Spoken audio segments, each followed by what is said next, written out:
The deadlock between business and labor, which initiated the holiday recess 13 days ago, is still evident today. The labor-controlled Business and Labor Committee, which is holding the only current version of the co-employee bill, refused to meet today and doesn't plan to meet tomorrow. Its chairman says he doesn't see any need to meet since the business interests aren't showing any signs of compromise. Senator Bill Cabanis is trying to circumvent that bill out of committee, an effort Lieutenant Governor Bill Baxley says is monkeying with the system. On the other side, Senator Charles Bishop, who's sponsoring business's version of the bill, is holding his ground. I personally am not going to be satisfied with anything that will leave an avenue and leave a crack in the door to continue the co-employer lawsuits, because that is the issue. Only on a limited basis. So I'm still optimistic. That sense of optimism is about the only thing that distinguishes this deadlock from the one 7 months ago, which eventually killed a similar co-employee lawsuit bill. Chris Grimshaw, WSFA TV News at the Capitol. Any bill recalled by the Senate pursuant to this rule shall be referred to another standing committee.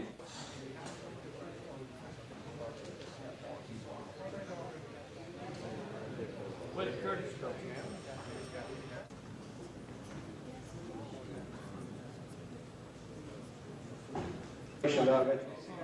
I'm not going to say that what Mr. Cabanis.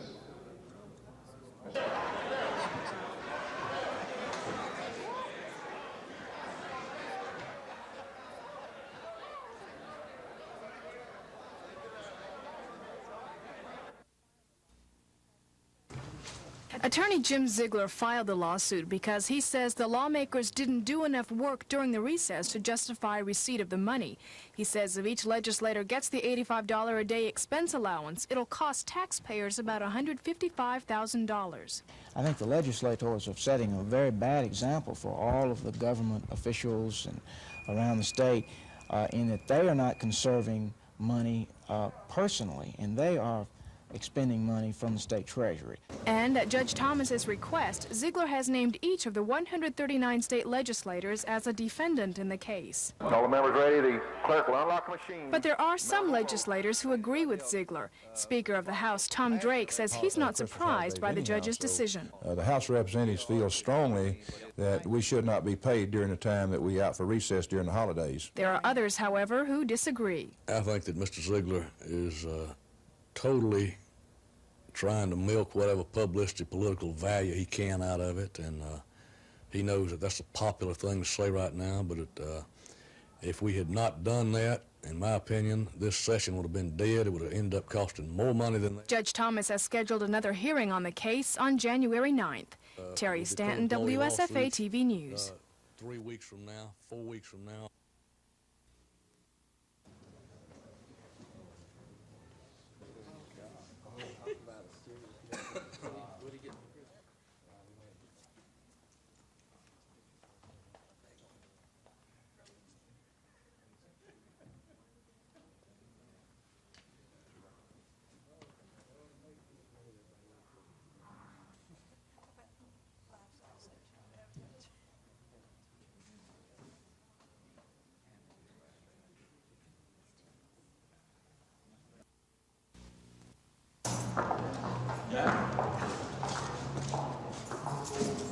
That's all right, they didn't even set it off.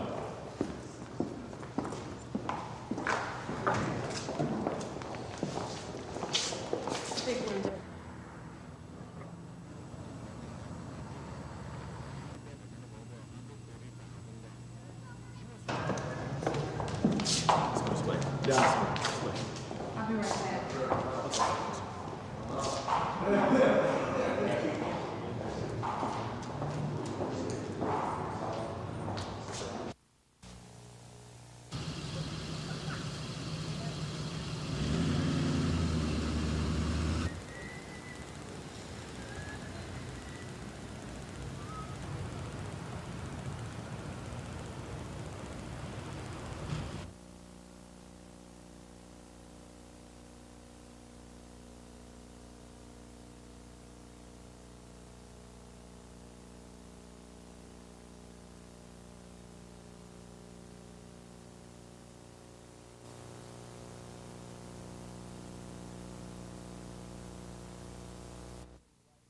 From Orlando is Jerry Rice, the wide receiver, Mississippi.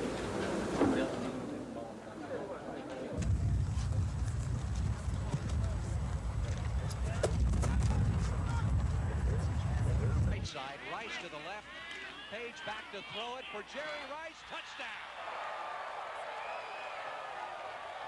Was down at the 40, Epley with the pitch to Carew, trick pass, down to Jerry Rice, Rice at the 40, 30, 20, 10, touchdown!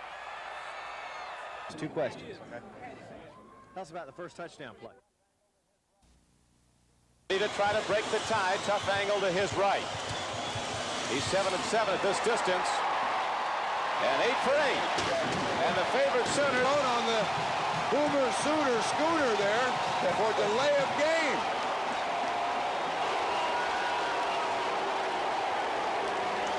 Wouldn't it be 7th? Well, it's AstroTurf in Norman. That thing can get out there and off a little quicker.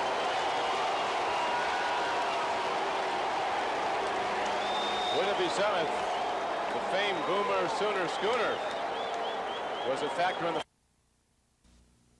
Tommy was 66% last year from the field. The steal. Robinson.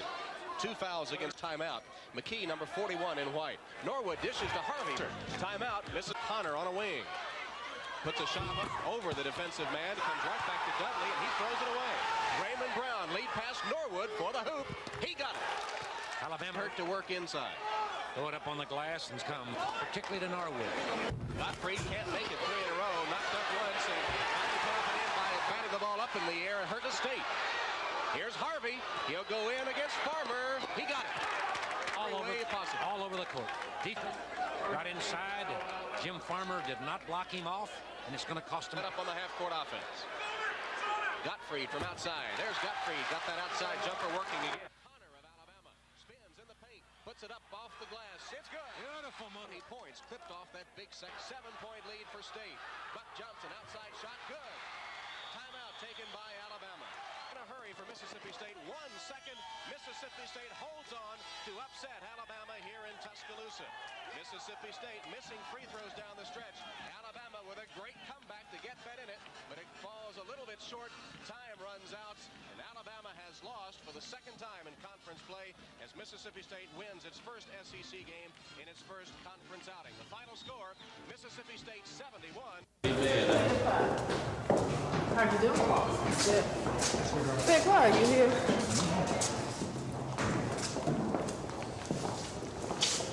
Vic, you enjoy tonight.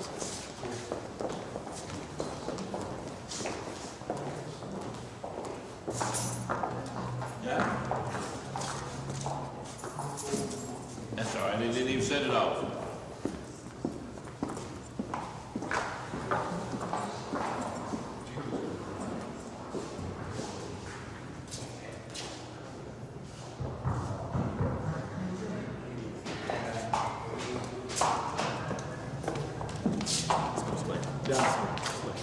I'll be right back.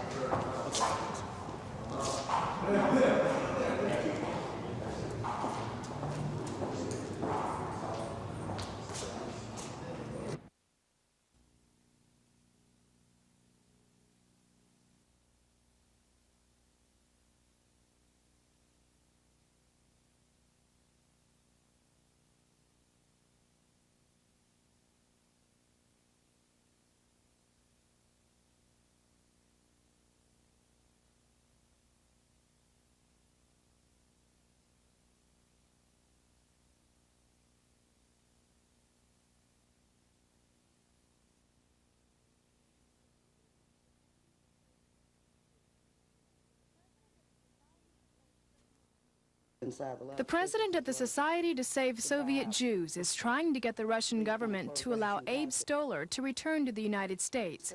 Babette Wampold says Stoller's parents emigrated to the Soviet Union in 1931 when he was 19.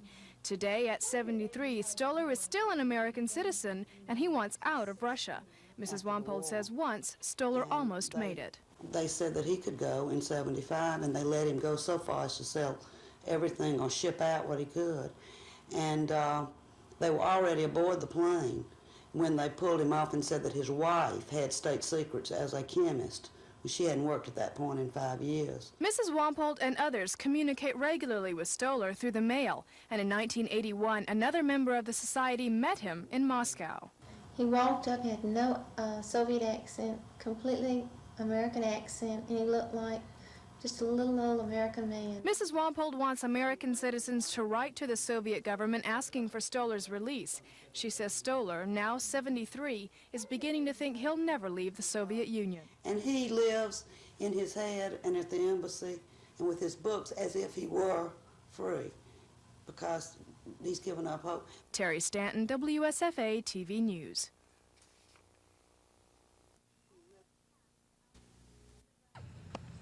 Almost half of Alabama's undergraduates get some kind of financial aid. They could use a lot more, according to the task force report. The task force found that the students' financial need is growing while aid programs are not. The cost of education continues to increase. The dollars available for student financial assistance has not increased. Obviously, the gap is widening. The task force says the state should step in and fill the gap. It says any grant program should address the estimated $43 million worth of unmet needs. The task force says Alabama can't afford to lose its high-quality students to out-of-state schools and recommends more scholarships for talented students. And the task force says the state should make more low-interest student loans available, especially to middle-income families. In closing, the task force report asks that student financial assistance be seen as an investment in Alabama's future. Susan Silvernail, WSFA TV News. To be heard. When you stand, if you would, please identify yourself and your institution or business or affiliation or class or whatever. But so if you would do that, we would all appreciate it. And as I interpret the recommendations in here, in order for anyone to request, if it's different from the staff's recommendation, then the committee enable us to have this budget proposal for you this morning.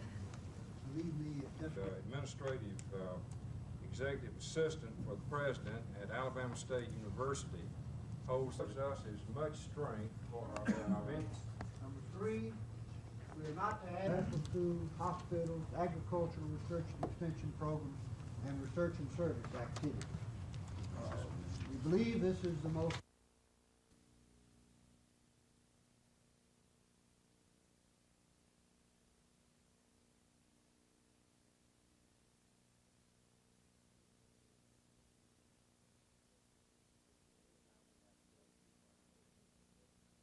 Anytime we have a major crime of any significance in a particular area, the first people we look for are who we may have in the area that may be on work release, and the odds are very good that they're going to be involved in some way or another, and such was the case today.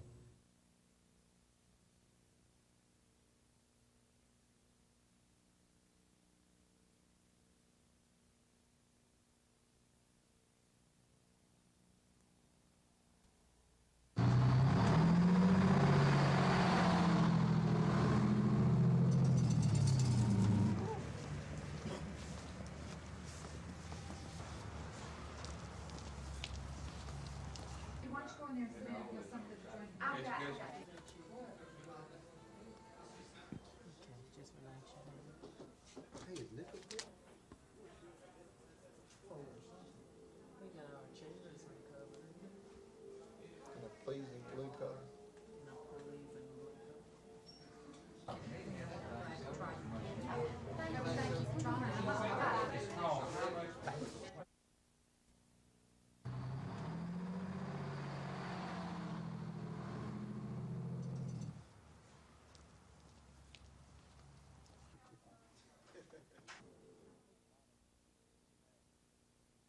See a lot of the impact of these people that need the blood, and out in the field, as you say, where we work in an emergency organization, we really see the need for it, and it's not hard to get our people to donate.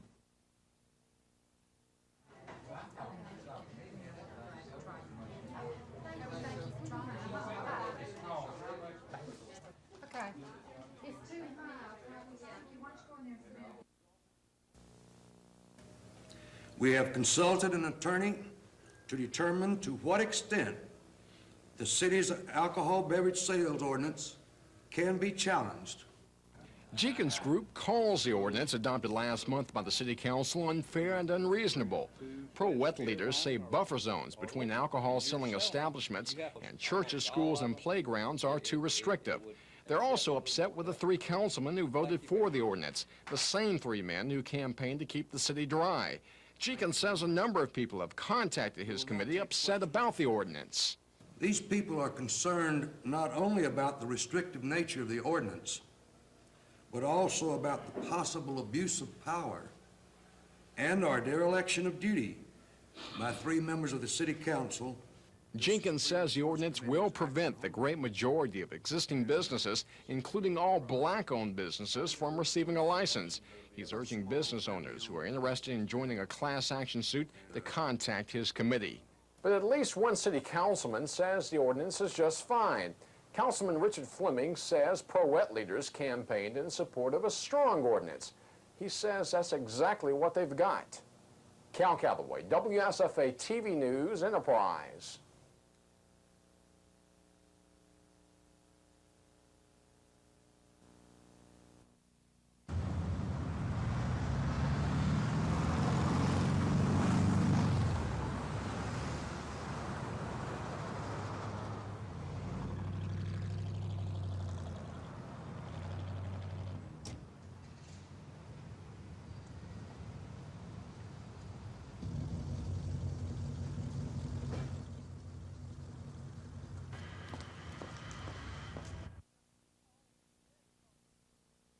It's just too cold, very cold.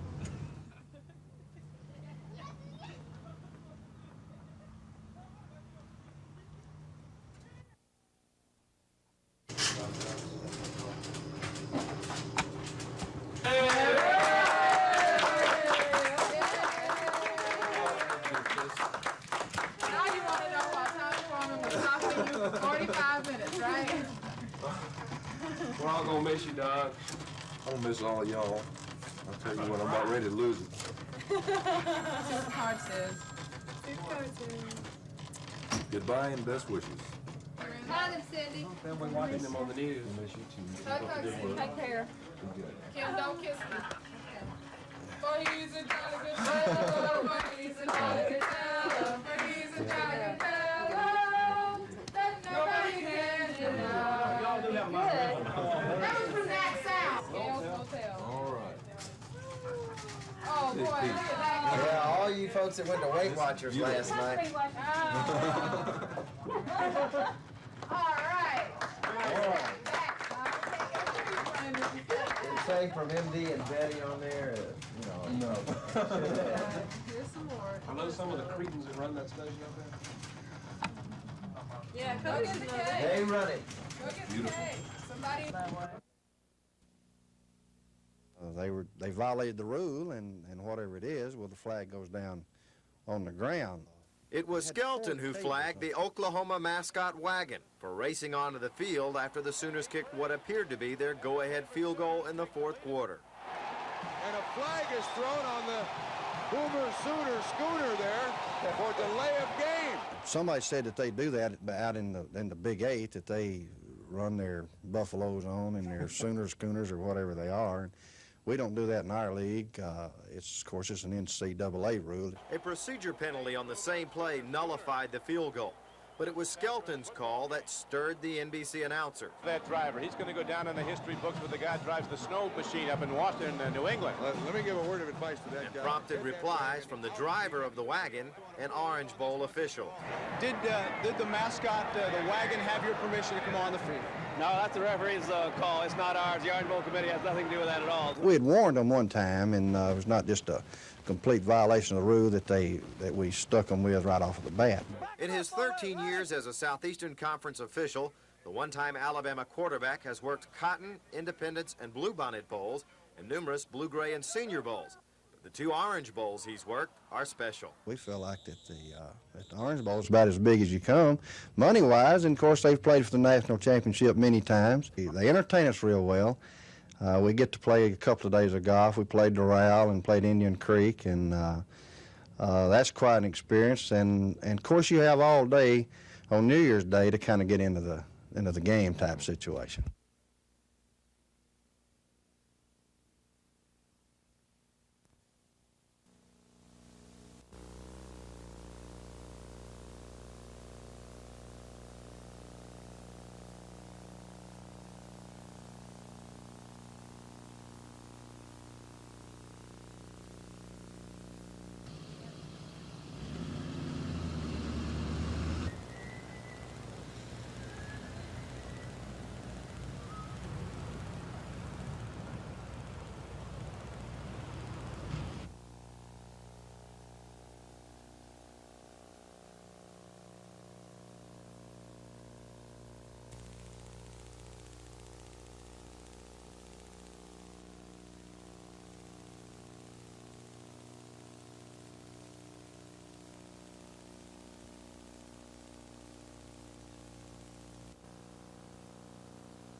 Alabama was being embarrassed at home.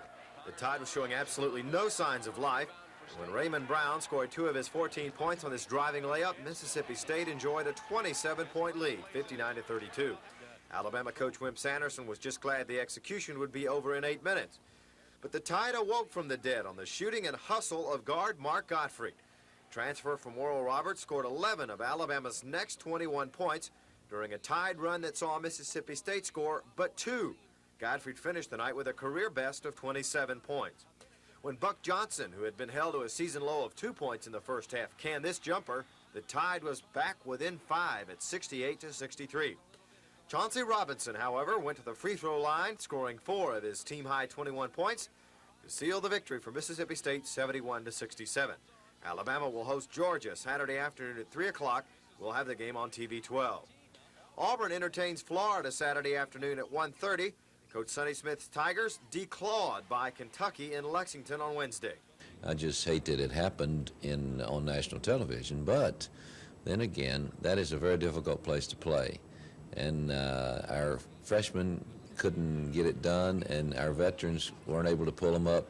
Auburn failed to get the ball around the perimeter. Leading scorer Chuck Person, who wound up with a season low of 14 points against the Cats. But they'll need more than just Person against a Florida team that has 3 starters back from last year's squad, and whose only loss has been to Indiana. Eugene McDowell is one of the premier players in our league. Their guard tandem of Drew Moten and Darrell Gresham, they are 2 of the better guards in our league. Some people say Moten might be the best guard in our league, and they have a good supporting cast, good depth, and they are flowing with confidence right now. And it's going.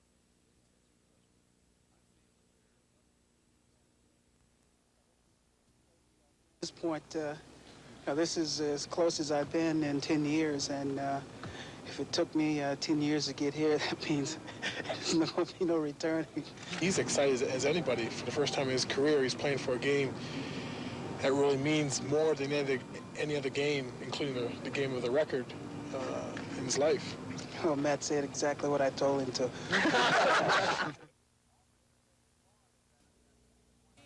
Auburn entertains Florida Saturday afternoon at 1:30. Coach Sonny Smith's Tigers declawed by Kentucky in Lexington on Wednesday. I just hate that it happened on national television, but then again, that is a very difficult place to play. And our freshmen couldn't get it done, and our veterans weren't able to pull them up. Auburn failed to get the ball around the perimeter. Leading scorer Chuck Person, who wound up with a season low of 14 points against the Cats. But they'll need more than just Person against a Florida team that has 3 starters back from last year's squad, and whose only loss has been to Indiana. Eugene McDowell is one of the premier players in our league. Their guard tandem of Drew Moten and Darrell Gresham, they are 2 of the better guards in our league. Some people say Moten might be the best guard in our league, and they have a good supporting cast, good depth, and they are flowing with confidence right now, and it's going to be a good test for us, but I feel that we're up to the test. I think we can play with Florida, and I think it'll be a good game.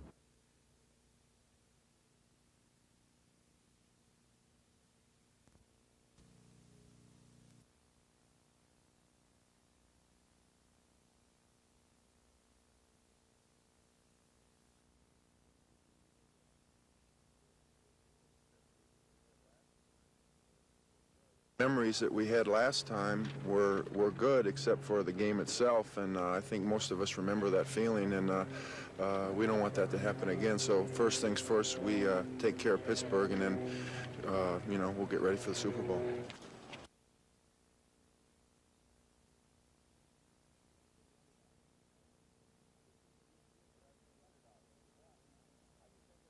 I'd rather be the underdog. Why? I just think it makes more sense to our football players. They're a little bit mad about it. But we know who we are. We're the Rodney Dangerfields of pro football. Now, this is as close as I've been in 10 years, and if it took me 10 years to get here, that means there's not going to be no returning.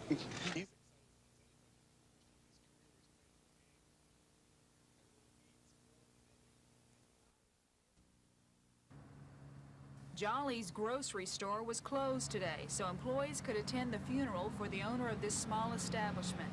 Wilson Jolly had owned and operated this store for the past 40 years. Thursday, he was selling 5 sticks of candy to a customer when a masked robber burst inside the store. Brandishing a pistol, fired at least one shot in the air, demanded, or as near as we can tell, demanded money. There was a tussle that ensued. Jolly apparently grabbed the gunman and was shot. He was pronounced dead at the scene.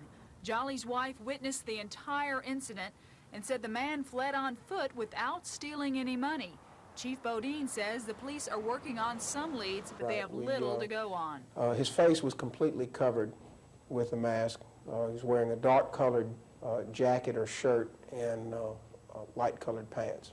This is the first murder to happen in this area since the summer of 1983, when 6-year-old Wendy Mansell of nearby Carville was found dead. So it's been quite a shock to a community of this size. Anyone with information on the shooting is asked to call the Tallahassee Police Department. Lisa Walsh, WSFA TV News, Tallahassee. What he told him was, give it to me, give it to me. And we're just...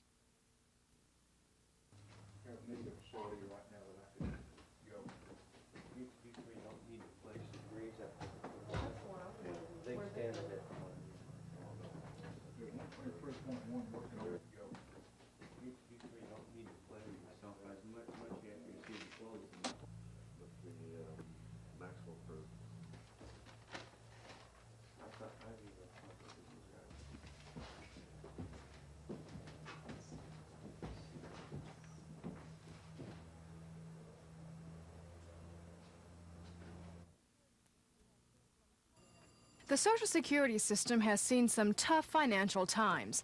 A few years ago, the government came up with a way to help make ends meet. In 1983, in stabilizing the financing of Social Security, Congress passed a law which made the Social Security benefits subject to income tax for the first time starting in 1984. These forms will be mailed to more than 40 million people nationwide beginning Monday. To find out if you'll have to pay tax on your Social Security benefits, take your annual income and add half of your Social Security benefits. If the total is under $25,000 for a single person and $32,000 for a couple, you won't have to pay anything. If it's over, get ready to pay. Gandy says only 10% of those receiving benefits will have to pay the tax, but it'll be enough to raise quite a bit of money. Right. It's estimated that the first year that Social Security would benefit around $5 billion from the taxing income tax on Social Security benefits. And so this will make a sizable contribution to the Social Security trust funds. Even though the forms are relatively easy to read, Mr. Gandy says he and others at the Social Security office are gearing up for a lot of confusion and a lot of phone calls come next week. Terry Stanton, WSFA TV News.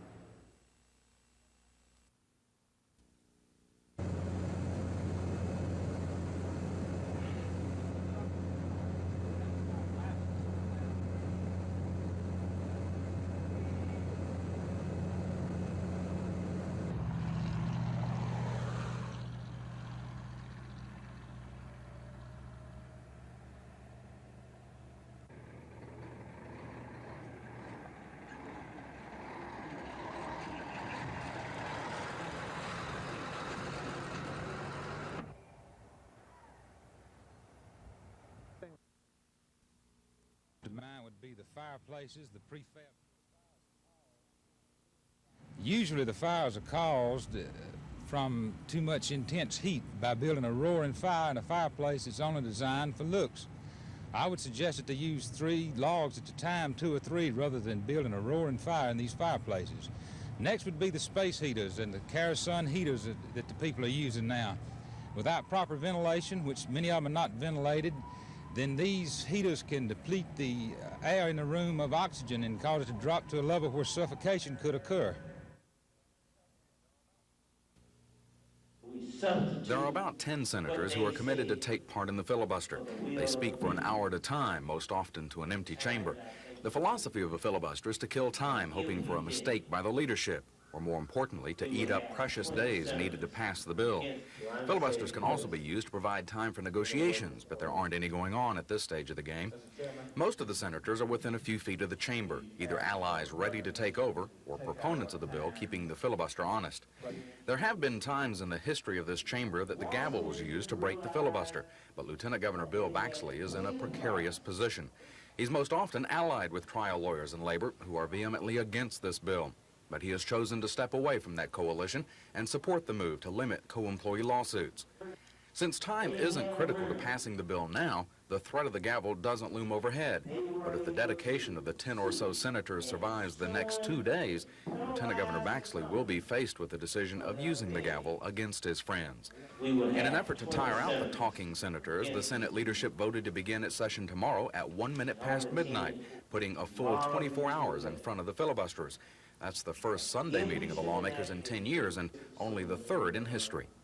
Chris Grimshaw, WSFA TV News at the Capitol.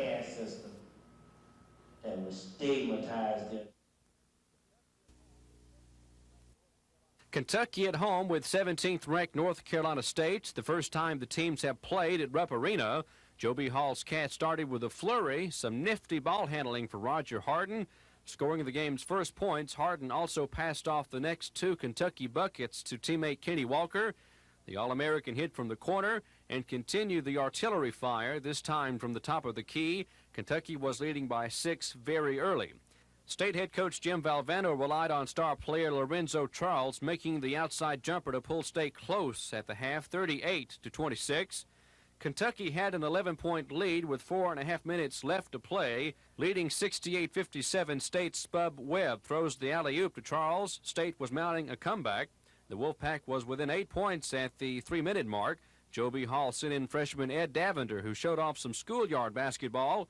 He hands off to Walker, who throws in the easy bank shot. Kentucky holds on for a 16-point win, beating number 17 NC State 78-62.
In Tuscaloosa, Tide coach Wimp Sanderson was hoping his Bama Roundballers would come through with their first conference win of the season. After 2 losses, the Tide was searching desperately. Bobby Lee Hurt led all scorers with 24 points, hitting on 10 of 11 shots. Georgia was led by Horace McMillan with 12 and Donald Hartree with 10. Bobby Lee gave Bama a 45-39 halftime lead with a turnaround hook a la Kareem. The second half was almost all Alabama. Former Houston Academy star Jim Farmer gave the Memorial Coliseum crowd a roar with the stuff. 8.5 minutes left to play. Alabama was leading by 12. Georgia tried to recover and cut the lead to 9, but the Tide got a couple of baskets off block shots with 1:25 remaining. The win gives the Crimson Tide a record of 9-3. The Dogs go to 8-3 and are winless in the SEC. In Auburn, Coach Sonny Smith's Tigers were home for the first time since mid-December. The Florida Gators were pounded from the beginning. The Tigers were helped by the play of number 34. And you notice immediately Charles Barkley has not returned. It's freshman Chris Morris of Atlanta, who along with Chuck Person combined for 25 points each in the romp over the Gators. Morris rammed home a stuffer just before halftime, leading the Gators 43-28. Auburn was recuperating from a tough defeat at the hands of Kentucky last Wednesday. They came out in the second half leading by as much as 18 points. The 6'7" Morris brought the crowd to their feet again with a slam dunk off the pass from Person. Florida sophomore guard Andrew Martin was the high point man, cashing in 30 points for the Dogs. But Morris was showing his best, doubling his previous high of 12 points. Frank Ford added 15 buckets for the Tigers, who are now 9-2 overall with a 1-1 record in the conference.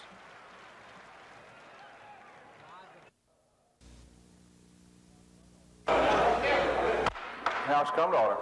At 6:25 tonight, the House began their session. 15 minutes later, they adjourned until tomorrow. The meeting was mainly a formality because the House passed the co-employee bill before Christmas and has been waiting for the bill to get out of the Senate. But the Senate is tangled up in a filibuster. Would the gentleman yield? Yes, sir, I will yield to the gentleman. For a comment and question, or you're going to start your hour? Start my hour. Since Saturday morning, each hour is like the changing of the guard, as one of the 10 senators opposing the bill replaces another and begins talking to himself in a near-empty chamber in an effort to kill the co-employee bill. A similar proposal was defeated by Alabama voters in 1982.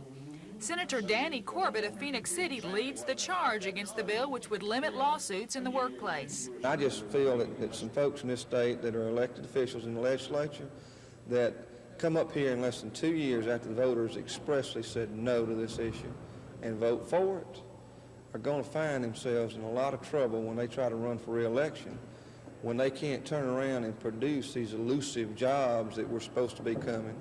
But a majority of the senators are in favor of the bill. Our workman's comp in this bill is going to be highly upgraded. It's going to be good for Alabamians. I still say that the intimidation of being sued is keeping industry and good industry out of this state.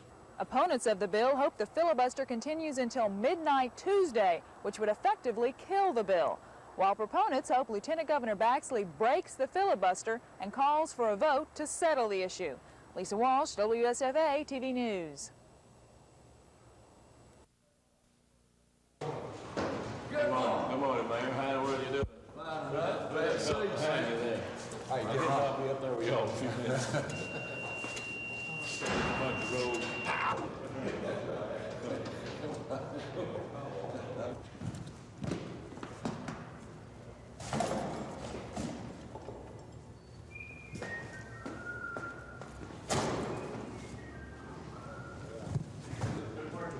I got much to say.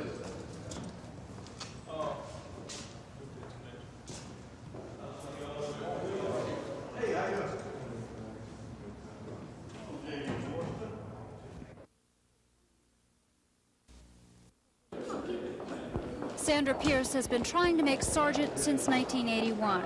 Joyce Euler, who joined the force as a meter maid more than 20 years ago, has been trying to make the lieutenant's grade since 1978. Both women say they were more qualified than some of the men who were promoted. Of the 380 people on the Montgomery police force, 37 are women. Only 4 ranking officers are female. The department has already been told once by the federal court not to discriminate against women. That was in 1976. After that, there was a long dry spell before any more women were promoted. 7 years, until the department learned there would be another lawsuit. Mayor Emery Fulmer took the stand and said he doesn't think Pierce deserves sergeant stripes. The mayor said he didn't like the way she dressed, and she didn't have the kind of leadership qualities he looks for. Yes, I try to promote the person that I think is the best qualified and can do the best job for the city of Montgomery. Pierce and Euler are asking the judge to promote them with back pay and fine the city for allegedly disobeying the 1976 court order. The trial is expected to last about 3 days. Susan Silvernail, WSFA TV News at the federal courthouse.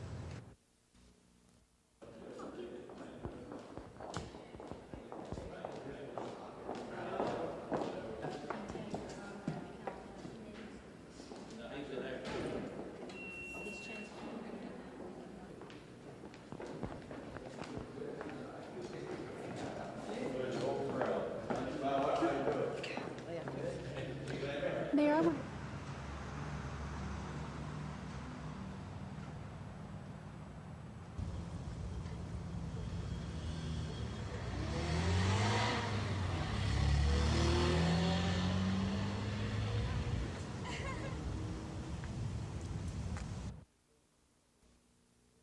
Attorney pays the general fund 10% of the operation expense for accounting, and in the next sentence, during the term of this response, we're getting already.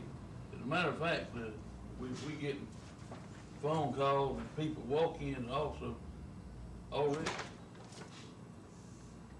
County commission just returned up. Are attributable to just like the child support fund. What do we do with the child support fund? $15,000 a year, and it's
Victoryland has been a sure bet for Macon County since the dogs began running in September. Last year, gate receipts totaled nearly $41 million. That total far exceeded expectations, and so did today's check to the Racing Commission, which is paid on a quarterly basis. If I can call these figures out, I have trouble with this amount of money. $1,480,411.98. Now, the commission must pay bills to 18 local agencies, including the mandated share to the Macon County Board of Education. The commission has 10 days to hand over the board's 4% share. School Superintendent Dr. John Kozman says he could use the money right now. The monies will be very much needed. They're needed for textbooks, they're needed for operation, they're needed for teacher supplies, and just general directions. The school system is still being operated on a skin-tight budget and still has outstanding loans to repay. There's also repair work on a junior high school gym, which is useless since being condemned. Some students in Karen Parker's typing class have to wait their turn to type. Buying additional equipment is only a fragment of the total need in area schools. And we, at the point now, we're just trying to preserve what we have. Kim Davis, WSFA TV News, Tuskegee.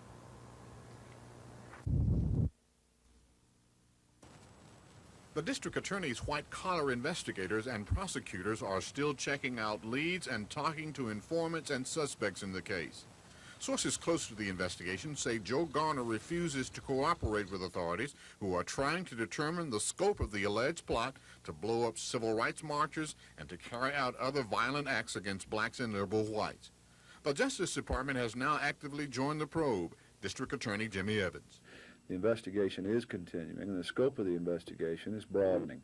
I have had occasion to speak with the federal prosecutors and anticipate seeing them sometime this week concerning that scope. How long will it be before this investigation will reach either a federal or another county grand jury? That's hard to say. It depends on the rate or the speed in which we receive the information that we feel will be available to us. Southern Poverty Law Center officials have stationed a private security guard on the grounds since the indictments of Garner and 5 other suspects in connection with 6 felony charges, including the July 1983 firebombing at the center. Garner and 2 other men are scheduled to be tried in connection with the Southern Poverty Law Center firebombing the first week in March before Circuit Court Judge Charles Price. This is Norman Lumpkin, WSFA TV News reporting.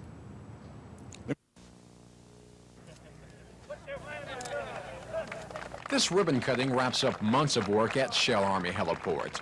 This facility just outside the Enterprise city limits is the new home of this helicopter, the TH-55, used in the primary phase of flight training at Rucker. What we've done is we've taken all of the primary flight training aircraft, the TH-55, moved them from Hanchey, where they were previously housed, and brought them to Shell. We feel that the consolidation of the primary aircraft out here will allow them more adequate facilities for training, less restrictions on what they need to do to learn the basics of flight. There are other reasons for the move. With the new Apache helicopter coming to Rucker this summer, the Army is realigning its training sites. Plus, the noise for nearby residents should be greatly reduced. Local officials who toured the facility today were told the dedication is part of an ongoing improvement program at Rucker. In 5 to 10 years, Fort Rucker and the outlying heliports and stage fields will truly be one of the most modern facilities in the United States. Cal Calloway, WSFA TV News, Enterprise.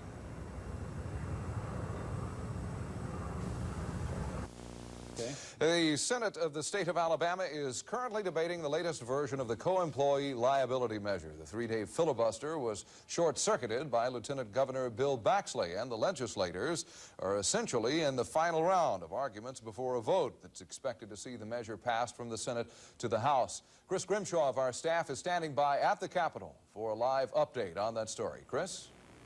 Bob, at various stages during the 2 weeks that they've been debating this bill, the business interests have made several concessions to their bill that would restrict the right of one worker to sue another worker for an on-the-job injury. The latest concession, reached apparently late last night, has apparently broken the filibuster, at least in the eyes of Lieutenant Governor Bill Baxley.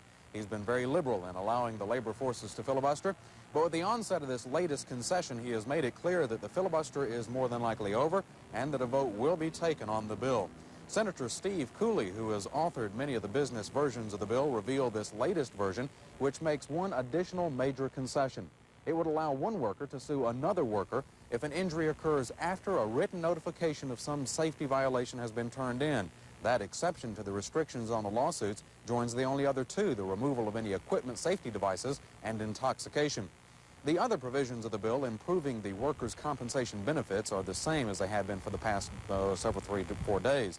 But labor is still very unhappy with this bill. They say that the notification procedure only applies to co-workers and still protects the supervisors or employers who are the ones who could have corrected the safety violation. Senator Danny Corbett said that he was ready to filibuster this bill as well, but he says it's clear that Lieutenant Governor Baxley won't let that happen. Bob, when the vote does come, it's fully expected that this bill will pass the Senate. That would allow that bill to move on to the House, where they have already shown that they too will pass a co-employee measure. And if with no hang-ups at all, that means that a final version could be off to Governor Wallace for his signature as early as Wednesday. Thanks a lot. Chris Grimshaw live at the Capitol. Well, let's go from the skies over the... 24 ayes, 10 noes. As expected, the Senate voted 2-1 in favor of the co-employee measure. The 10 or so senators fighting the bill had their filibuster short-circuited by Lieutenant Governor Bill Baxley, who made it clear the vote would come today. But the Lieutenant Governor didn't force the issue until business had offered yet more concessions to the bill designed to severely restrict one worker from suing a co-worker for an on-the-job injury. Business has made a number of concessions, particularly in the workers' compensation package. This package puts us #1 in the Southeast. It puts us right up in the top nationwide on workmen's compensation benefits, which is the remedy designed to compensate people for on-the-job injuries. But the labor and trial lawyer forces are still unhappy with the measure, not only in content, but in form. We wasted several $100,000 for nothing, for something that I feel like is more than likely going to be ruled unconstitutional, if not by the Alabama Supreme Court, possibly by a higher court. Corbett feels the lawmakers should have been considering a constitutional amendment the people could also vote on. The co-employee measure goes to the House now, where it could be given final approval and delivered to Governor Wallace as early as Wednesday. Chris Grimshaw, WSFA TV News. Workers' compensation benefits that exist. The Hornets have been stung for 6 straight defeats. But until their recent slide, the Hornets had lost only once, to AUM November 24th. We lost to them in our own tournament at home, and it's really a big game for us. Right now, we have to beat them because they beat us earlier, and plus it's our next game, and we want revenge. We have a couple of meetings and everything. We talk about pride and things that we shouldn't let happen. You know, like losing to AUM, that just shouldn't happen. It did happen, but Williams, the Hornets' leading returning scorer and rebounder, missed that game, and 4 others with a broken foot. I'm sure that'll have a lot to do with maybe the game tomorrow night and how much better we might play, hopefully, but AUM plays much better this year than any team, and they play together and they play harder, and I think they're getting the maximum out of the people that they have. It's amazing what they've done, especially with the number of freshmen that they have. AUM's victory over Alabama State in the Hornet Classic earlier this year was the Senators' first victory over their crosstown rivals in 7 years. And the players feel that that victory was largely responsible for their 9-5 start. It gave us a big lift, going into the season, and gave us a lot of confidence. And oh yeah, it's an important game, no doubt.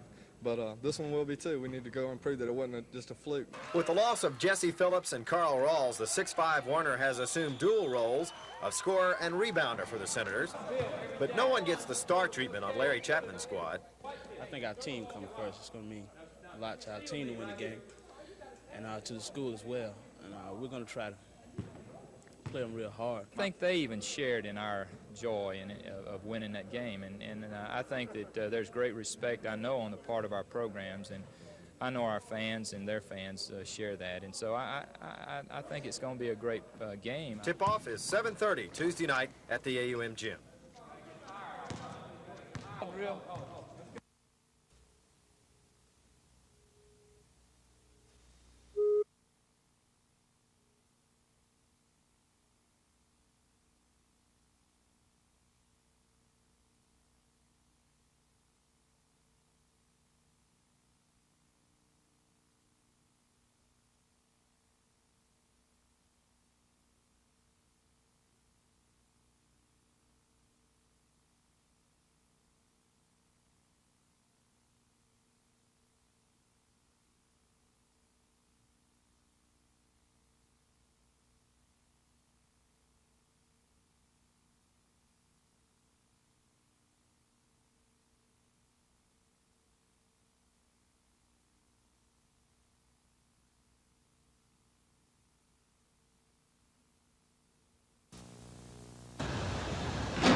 $3,565.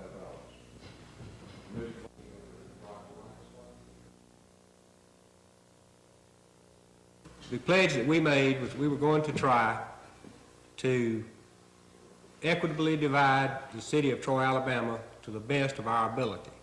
We knew when we started that we would not please everyone in the city of Troy. We realized that there were certain constraints that we must abide by.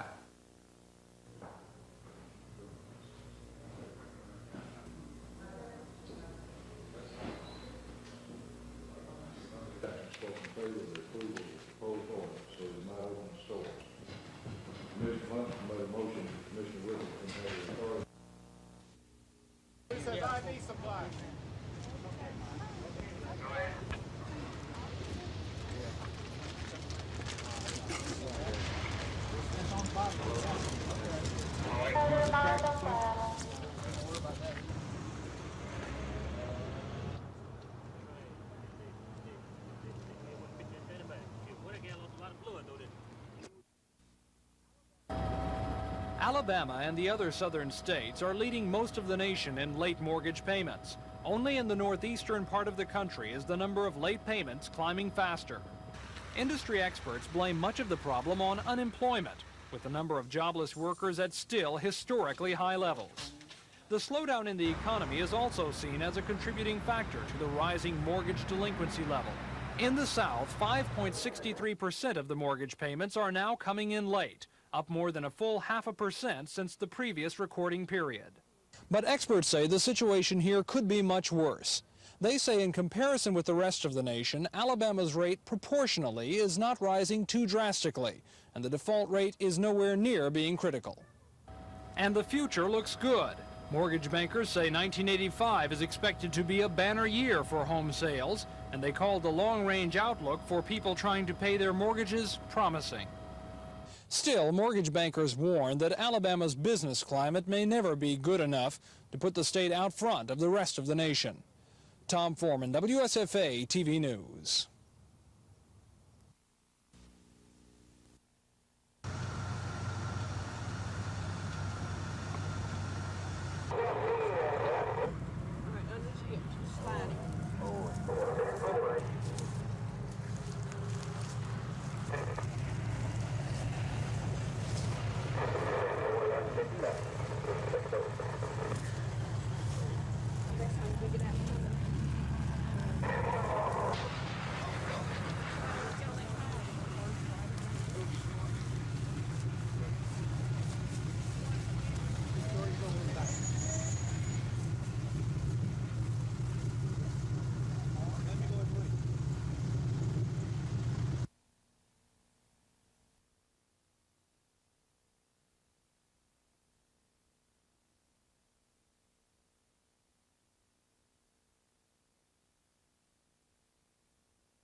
For nearly 40 years, and I cannot recall anything like the present broad interest in these policies and in these subjects. What's going on? Why the almost universal interest in an area once considered ignorable for all practical purposes except during election time? I'm not sure that anyone knows all of the answers, but there are a few obvious candidates. The first is the sheer size of federal outlays now going to farm programs. Regardless of whether you cite this year's estimated $11 billion or last year's $19 billion, or by another reckoning $29 billion, we are talking big bucks. Outlays in that range almost scream for attention, especially in a time of rising anxiety about massive deficits continuing year after year.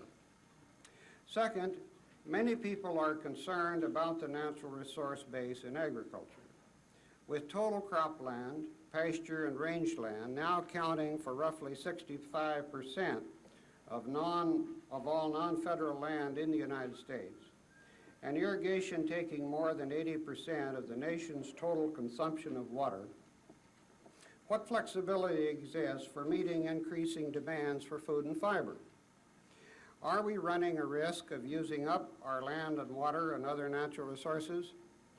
I don't think so, but many do not agree. Environmental quality is a related concern. The on and off farm ravages of soil